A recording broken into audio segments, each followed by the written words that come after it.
Whatever industry you pick, if you outwork everybody, if you try to be a little smarter than everybody, if you try to be a better salesperson than everybody, if you try to be better prepared than everybody, you've got your best chance. Because if you don't do it and somebody else does, you know, I have the saying, work like someone's trying to take it all away from you. You know, I actually work like someone's spending 24 hours, working 24 hours to take it all away from you.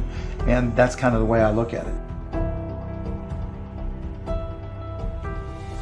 What would you say is the number one reason why people fail? Lack of brains, lack of effort.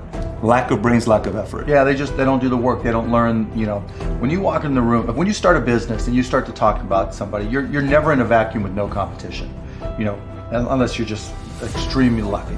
And if there's going to be competition, that means somebody else knows your business as well as you do when you get started. And if you walk into a competitive environment and they still know more about the business than you do and more about your customers, you're going to lose. But most people don't consider that. They don't do the work. They don't learn more about their industry. They don't know even about their business. I mean, and so you've got to put in the effort to know more about your industry than anybody else. And that's the brains part, and that's the effort part as well. Because look, if you're competing with me, you better know what you're doing. Otherwise, I'm going to kick your ass. You know, and you're not going to outwork me. And so, you know, the combination is usually what kills businesses early on more than anything. You could, within a 5-10 minute interview, say, this dude's not going to make it as an entrepreneur. Yeah, I mean, I can typically tell, right? I can tell by their passion. I can tell by their focus. I can tell by their preparation. You know, there's a whole realm of things in any business. Here, you know, here's the business you're in, and here's 1,000 things that influence whether or not you're going to be successful. You know, through my experience in businesses, I can put myself in his position and say, okay, here are 900 of the 1,000 things he has to be aware of, and then go through and ask. And by how many of those or her issues they've been able to address already, that kind of gives me a sense of how hard they're willing to work.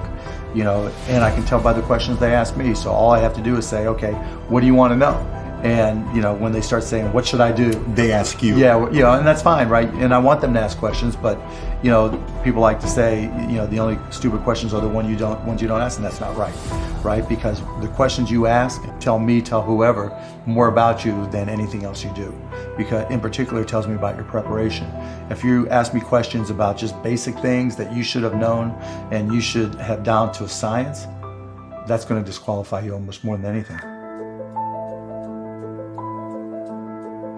If you're not always learning, to this minute, if I'm not continuously learning, if I'm not just absorbing as much as I can absorb, someone else is going to kick my ass, right? So you talk about paranoia. The greatest source of your paranoia should be knowledge. If someone else knows more than you do, and if you're not learning, if you don't know how to learn, if you don't have a thirst for learning and acquiring information, you're SOL. Do you think there needs to be a healthy level of paranoia? Oh, absolutely. There needs to be. Oh, yeah. I mean, I always say, you know, for every one of my businesses, I say, what would I do to kick my own ass?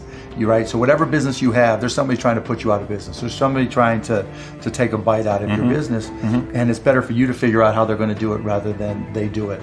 And so, yeah, that's being paranoid. And so you have to be paranoid. You have to anticipate other people's next moves. And you can't ever, you know, downplay the competition. I was at a business plan competition this morning at a college, and they were kind of being dismissive of the competition. And so you can't ever do that.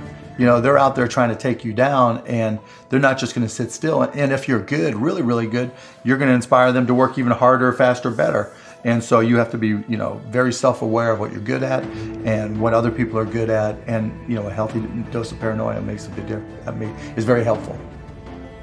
Let's transition to a different subject with college. You went to IU, Yep. right? Now you got a lot of people that say, forget about school, you know, They're drop idiots. out of school. They're idiots. So you think they're idiots? They're idiots. Tell me why.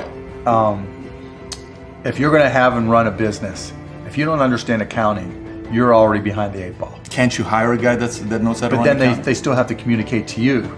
Your accountant might tell you you're profitable, but your cash is going down.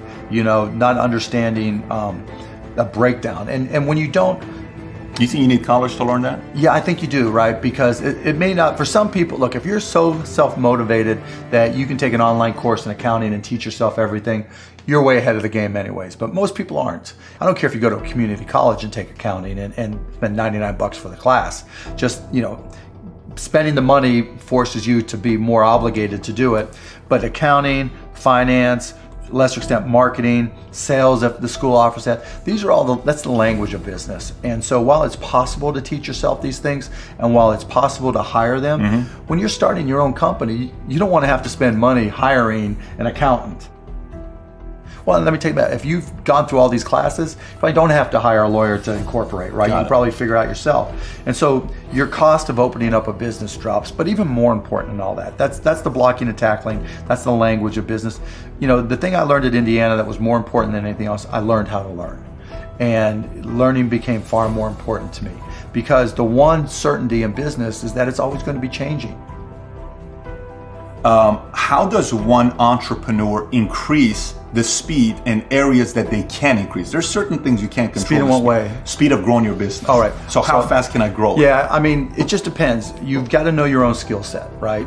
And you've got to know how that fits within your company's life cycle. You know, some companies are slow grind. And you just have to understand that, and you've just got to bide your time until it starts to click, and then grow with it quickly.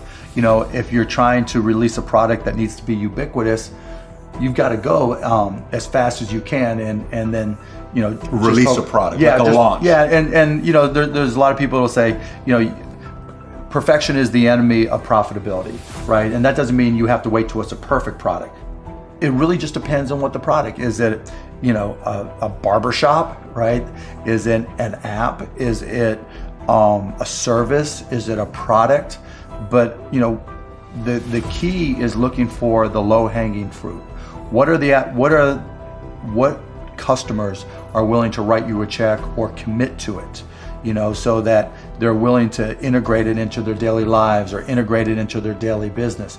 And so getting a commitment either through time or revenue is typically what I look for. And so if I can get a commitment, then I'm going to be able to learn. I'm going to see how they use it. Do they sustain usage? And then once I get the next one, you know, hopefully it came a little bit faster than the first one. Then I can ask for referrals, and then the next one, then the next one, and I just try to ramp it up. You know, when I bought the Mavs, we had no season ticket holder base. And so literally it was a matter of just putting a list of former season ticket holders in a white pages back then, you know, on my desk next to my phone, and making phone calls. You? Yeah, me. Yeah, because if I'm not going to do it, how can I expect someone else to do it, right?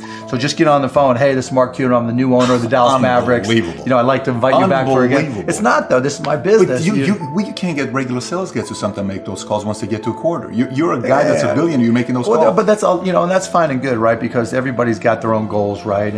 But still, I didn't want anybody at the Mavs to be able to say, well, he's not willing to do the work, right? There's, you know, if I walk around, I'm picking up all the papers. I'm not saying go get that picked up. I'm like, okay, that's trash. I'm picking it up. But in terms of speed of growth, it's really, you got to get that first customer first. And then when you get that first, what did you learn? Reiterate, get that next customer. And then hopefully as you learn more and more through the process, then the next one comes by even faster. You know, alluding to it earlier about entrepreneurs being born or built, you know, and I think I knew I was wired to be excited about business.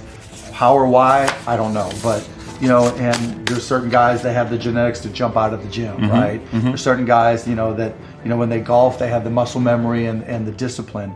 You know, Dirk Nowitzki may not be the most talented guy in the NBA, but his discipline and his focus to do what's necessary to be successful, he's willing to do, and combine it with being 7 feet tall and being skilled, you know, it makes him an amazing basketball player. So it's understanding what your skill set is, finding the right place to use those skills, and then going for it. You know, will that make you 250 grand? It depends if you pick the right industry. You know, I started my first business when I was 12. I was buying and selling baseball cards, buying and selling stamps. Anything I could do to make money, I was hustling and trying to do. So I was into business, but I not so much where it was, all my friends were into it with me, so they wouldn't know. Baseball cards. Yeah, baseball cards, you name it. I mean, I grew up in Pittsburgh.